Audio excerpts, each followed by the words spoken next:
درود بینندگان عزیز، خبرهای تازه تاجیکستان و جهان را در برنامه اخباری آزادی منظورتان میکنیم. شلوگو خوجه هستم همراهتان و حالا مرور خواهیم داشت به سرخط موضوع برنامه امروز 19 نوامبر. خона-музейи Садриддин Айнӣ در ҷояш мемонад. تصمیم نوی حکومت دوشنبه در پی واکنش جامعه شهروندی تاجیکستان. جسد دو مهاجر تاجیک که بعد آتش زدن واگن در ولایت ایرکوتسک روسیه هلاک شده بودند به تاجیکستان فرستاده شدند.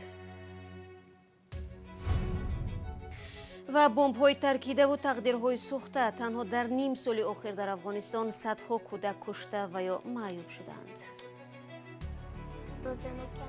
من وقتی میبینم که دختران به مکتب میروند و من مثل اونها قدم زدن نمیتوانم غمگین میشوم. بعد از انتقاد و واکنش‌های زیاد شهردار دوشنبه از تصمیم خود برای به دیگر جای کوچانیدن خона-музеи سدریدین عینی دست کشید. شهرداری در یک خبرنامه گفت این بنا در جای خود میماند ولی گرد و اطرافش را زیبا میکنند. مراجع صوفی و نگاره فضل‌الدین به آثارخانه رفته این گزارش را فرستادند. قرار شهردار دوشنبه درباره نکوشاندن و در جای خود باقی گذاشتن خона-музеи سدریدین عینی امروز 19 نوامبر صادر شد. بر اساس این قرار اکنون خона-музеи استاد عینی در جای خود میماند و مقامات موظفند که اطراف آن را حفظ کرده گلکاری نمایند. این قرار در پی واکنش تند جامعه شهروندی و اهل ادب صادر شد. ماه اوگوست امسال امیرخان قربانزاده معاون رئیس شهر دوشنبه با ارسال نامه از اکادمی علم‌های تاجیکستان خواسته بود برای کوچاندن خона-музеи استاد عینی کمک نماید. اکادمی علم‌های تاجیکستان در نوبت خود یک نوع به این قرار راضیگی داد و گفت که باید در جای دیگر نخست خона-музеи بنیاد شده و بعداً اسباب انجام خона-музеи به آنجا انتقال داده شوند. ولی بعد رسانه‌ای شدن این خبر از سوی رسانه‌ها از جمله از سوی رادیوی آزادی اهل ادب و جامعه شهروندی به آن واکنش تند نشان دادند. برخی آنها حتی حکومت تاجیکستان را به تحریف تاریخ متهم کرده قاطعانه طلب کردند که خона-музеи استاد عینی را در جای خود باقی گذارد. مسئولین خона-музеи استاد سدریدین عینی از قرار شهردار دوشنبه خرسندند. از این فرصت استفاده برده شخصا خودم رسما تمام نفران شخصان زیادی نفرانی که در تمام شبکه‌های سیاسی برآمد کرده پشتیبانی کردن از آثارخانه مینداری شخصی خودم میرسانم. با گفته مسئولین آثارخانه سدریدین عینی اساسگزار ادبیات نوین تاجیک و قهرمان تاجیکستان 3 سال اخیر عمر خود را همراه اهل آیلش در اینجا گذرانده است و بعد وفات استاد عینی در سال 1954 یک مدت اهل آیلش اینجا زندگی کردند و بعداً با آنها خانه جدا شد و اینجا را دولت به خона-музеи تبدیل داد. برخی از اهل ادب میگویند قرار شهردار دوشنبه درباره کوچاندن خона-музеи سدریدین عینی از آغاز اشتباه بود. ببینید شهرداری میتونست که اصلا به اعتبار نگیرد صدای اعتراض مردم را و اون کار را میخواهد که بکند و در اساس جوابی که رئیس اکادمی علوم تاجیکستان به ایشان داد که میتوانید به جای دیگر یک ساختمان جدید اعمار کنید و این اشیا را به جای دیگر کوچانید. در اساس هم میتونست که بکنند ولی خوشبختانه اینها غلط بودن تصمیم خود را فهمیدن و اقرار کردند که این کار غلط است. خона-музеи سدریدین عینی از کمترین بناهای تاریخی در پایتخت تاجیکستان می باشد که در پی طلب جامعه شهروندی و اهل ادب مقامات از تخریب و یا کوچاندن آن دست میکشند. پیشتر عین چنین طلبها در وقت تخریب تئاتر مایاکوفسکی و بنای حکومت مرکزی صدا داده بود، اما صرف نظر از این اعتراض و ناراضگی ها مقامات این دو بنا را تخریب کردند. مراجع یوسفی نگاره فضل‌الدین آزادی دوشنبه. رو می‌آوریم به موضوعهای دیگر. جسد دو مهاجر تاجیکی در پی آتش زدن واگن در دهه زلاری ولایت ایرکوتسک روسیه هلاک شده بودند به تاجیکستان انتقال یافتند. نسیم جان سیدعلی 21 ساله و سیروجدین گلزاده 19 ساله ساکنان نویه فیض‌آباد شب 12 نوامبر به هلاکت رسیدند. مقامات روسیه اعلام کردند که واگن زیستی آنها از جانب ساکنان محلی آتش زده شده است و نسبت به حادثه بر اساس کشتار با بیرحمی خاص پرونده جنایی باز کردند. همکارم مومین احمدی موضوع را پیگیری نمود و حالا با ما در استودیو است. مومین سلام و تا حال چی تفصیلات نوی از این حادثه به دست آمد؟ همراهان و پیوندان مهاجران ففتیده چی میگویند؟ سلام. بله، شهلا جسدها صبح امروز 19 نوامبر از ایرکوتسک به تاجیکستان انتقال یافتند. علیشیر شیرینوف رئیس جمعیت تاجیکان ایرکوتسک گفت که دوام یک هفته برای انتقال جسدها سند تهیه کردند. در محلی که حادثه آخر رخ داده بود 15 مهاجر تاجیک زندگی می‌کردند. علیشیر شیرینوف گفت که حالا مقامات روسیه بیش از 10 تن از همراهان این مهاجران را بازپرسی می‌کنند و 3 تن از آنها را در تشکیل نیزا گمانبر می‌دانند. به نوشته مطبوعات محلی در رابطه با این حادثه 3 تن از ساکنان محلی بازداشت شدند. امان‌الله گلوف پدر سیراج‌الدین مهاجری فوتیده در صحبت با رادیو آزادی گفت که پسرش روز 5 دکبر بلیت بازگشت به وطن داشت ولی حالا جسد او را آوردند. او گفت که پسرش 2 سال پیش به روسیه رفته بود و برای بازگشت آمادگی میدید. پدر این مهاجر گفت که 2 سال پسرش در روسیه عذاب داشت و بارها فریب کارفرماها را خورده بود.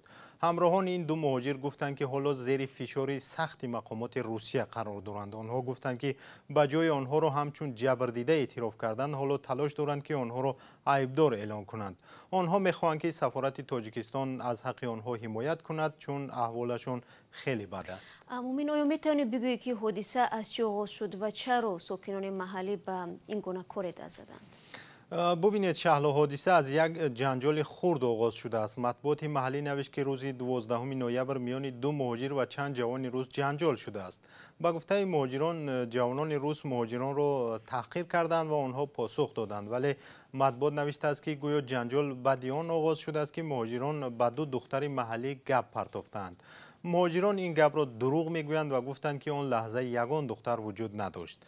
بعد یک جنجال در روز شبانه جوانان محلی با تبر و آهن آمده در وگان را میبندند و وگان را آتش میزنند.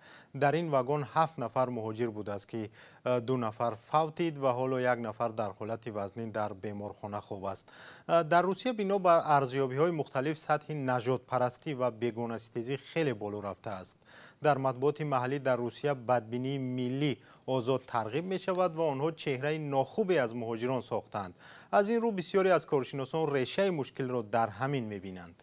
تشکر مومین برای صحبت. بینندگان عزیز، یادآور میشوم همه ساله بیش از 1 میلیون اهالی قابل کاری تاجیکستان به روسیه به مهاجرت میروند و رهبر جمعیت تاجیکان ایرکوتسک گفته است در 4 ماه اخیر نزدیک 30 تابوت مهاجران را از این ولایت به تاجیکستان فرستادند که آنها بر اثر صدمه و بیماری‌های گوناگون فوتیده بودند. من برنامه را ادامه میدهم و برمیگردیم به تاجیکستان. دوستانی کل تاجیکستان جزا برای زورآوری نسبت کودکان را ناکافی حسابیده خواستار سنگین نمودن مجازات افراد شده است که به چنین عمل دست میزنند. در جلسه اخیری مجلس نمایندگان یک مسئول این نهاد طرحی را معرفی کرد که افزایش جریمه را نسبت خشونت یا زورآوری به کودکان پیش بینی میکند، ولی روانشناسان در صحبت با علیشیر ظریفی و شهلای عبدالله گفتند برای حل مشکل راه‌های دیگری نیز وجود دارند. پگاه با میبینم یا در تنش خوب پای زدگی گفتم با چی زدت؟ گفت با چیز زرانی سیم زرانی قطعی گفت چند زد ما. این مرد 1.5 سال پیش در پی مناقشه و همدیگر نافهمی از همسرش جدا شدند. از زندگی مشترک صاحب 3 فرزندند. ادعا دارد که همسر سابقش به کودکان اجازه نمیدهند که پدرشان را ببینند. میدم میگرفتن میگفتن چای ما میگریزی خیلی میگم مادران نمیمونه که سال پیش شما بیاین نوک بیاین ما را میزنه. مادر کودکان چنین ادعا را رد نمود، اما از صحبت بیشتر نیز در این باره خودداری کرد. همسر سابق پس از مشاهده آثار زورآوری در بدن فرزندان به دادگاه شکایت میبرد، ولی به گفته شکایتش جدی گرفته نمیشود. اخیراً وکیلان مجلس نمایندگان تاجیکستان با قبول تغییر علاوه به کودکس حقوق ویرانکنی مأموری مجازات برای زورآوری نسبت کودکان را سنگین نمودند. حجم جریمه زورآوری نسبت کودکان در کودکس حقوق ویرانکنی مأموری از 180-300 سومانی تا به 420 سومانی بالا برده شد. مقصد اساسی لایحه قانون مذکور از منع کردن استفاده یا تهدید استفاده زورآوری نسبت به کودکان، اینچنین پرزور نمودن جوابداری مأموری برای اجرا نکردن عهدهداری‌ها عاید به پرستاری، تعلیم و تربیت نابالغان عبارت میباشد. یک نگرانی مقامات این است که با وجود به جوابگری کشیدن هزارها نفر برای زورآوری نسبت کودکان این مشکل حل خود را پیدا نمی‌کند، بلکه در حال افزایش است. سال 2019-2020 از جانب مقامات حفظ حقوق 26900 نفر به جوابگری کشیده شدند که جزا به طریق مأموری تطبیق گردیده عاید به این نمود حقوق ویرانکنی مأموری به مانند جریمه ناچیز تاثیربخش و پیشگیر کننده به نظر نمی رسد. равоншиносон бар инанд ки зӯроварӣ нисбати кӯдакон ба ояндаи онҳо паёмадҳои хатарзо дорад. ҳамин фазои суроварӣ мунтазам, устувор, пай дар пай ва солиёни зиёде ҳукмрон бошад, ин ба он бурда мерасонад ки кӯдакони ҷабрдида, кӯдакони дар ҳамон ҷо тарбиягиранда низ ҳамин таҷрибаи муайяни рафтори агрессивии калонсолонро аз худ мекунад ва гӯё роҳи ҳалли ҳар гуна масъалаҳои гуногуни ҳаётиро бо ҳамин роҳ бевосита ҳамчун намунаи таҷриба нишон медиҳанд ва ӯ аз худ мекунад дигар хел намунаи мусбата надидааст. бо вуҷуди интиқодҳо аз нақси ҳуқуқи кӯдак дар тоҷикистон ва нигарониҳо аз афзоиши озору азият миёни онҳо, мақомот дар изоратҳои расмии худ аз пешравӣ дар ин самт гузориш медиҳанд. ҳарчанд бархи огоҳон ва намояндагони созмонҳои ҳомии ҳуқуқи кӯдак ташаббусҳои мақомотро дар ростори ҳимоя аз ҳуқуқи кӯдакон нокофӣ ҳисобида дават ба беҳбудии вазъ мекунанд. барномаро идома медиҳам. созмони милали муттаҳид мегӯяд танҳо дар ним соли гузашта дар афғонистон беш аз 400 кӯдак кушта ва садҳо нафари дигари онҳо захмиву маъюб шуданд. баъзеҳо дар ҷанг, теъдоде дар натиҷаи таркиши минаву бомбҳое ки дар саросари афғонистон кишту пароканда шуданд.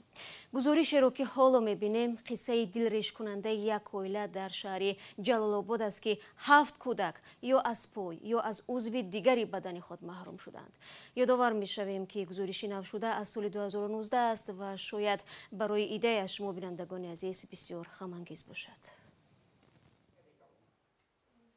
фоҷеае ки худо ба сари ҳеҷ кӯдаке наёрад. 10 кӯдак аз оила дар роҳ ба сӯи мактаб бомби нотаркидаеро аз роҳ бардоштанд. чизе ки дар афғонистон зиёд мебинед. бомб ҳам таркид. 7 нафар зинда монданд, вале ҳар кадоме аз як пой маҳрум шуданд. 1 сол аст саъй доранд ҳаракату рафтанро ёд бигиранд. рӯзи таркиш рӯзи бисёр бад буд. ман бародарону хоҳаронамро оғӯшта дар хун дар рӯи замин дидам. ҳоли оилаи мо табоҳ шуд. вақте таркиш рух дод хостам бархезаму хона биравам, вале дидам ки як поям нест. бачаҳо дар хона дарс мегиранд, вале барои имтиҳон бояд ба мактаб раванд. роҳе ки рафтанаш осон нест. ҳангоми ҳаракат ба сабаби соиш бо пои сунъӣ пӯсташон обила мекунад. ёдоварӣ аз воқеияти талх. ман вақте мебинам ки духтарон ба мактаб мераванду ман мисли онҳо қадам задан наметавонам, ғамгин мешавам. ҷанг ҳанӯз ҳам ин ҷо идома дорад ва маълум нест кай сулҳу оромӣ ба афғонистон бармегардад. 10 солаҳои ҷанг сарзамини ин кишварро ба киштзори минаву бомбҳои кушанда табдил додааст. созмони милал мегӯяд дар 6 моҳи имсол дар афғонистон 468 кӯдак куштаву бештар аз 1200 нафар маҷрӯҳу маъюб шуданд. мисли шафиқуллои 15 сола, абдурашид ва башири 12 сола, мангали 11 сола, амони 7 сола, робияи 10 сола ва марвои 6 сола ки орзу доранд фоҷеаи онҳо ба сари ҳамсолони дигарашон наояд.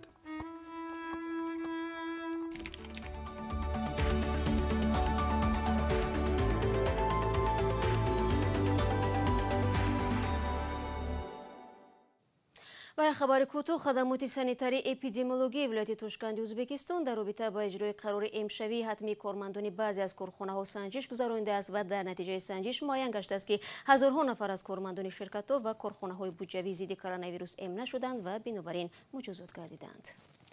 бинандагони азиз, ин матлаби охири барномаи имрӯз буд. ташаккур аз якояки шумо ки пайваста моро тамошо мекунед. барои шумо айзон дар 2 рӯзи ояндаи сурати бо фароғат мехоҳем ва дар ҳафтаи нав шуморо мунтазир хоҳем буд. худро эҳтиёт кунед ва худо нигаҳдори ҳар як шумо.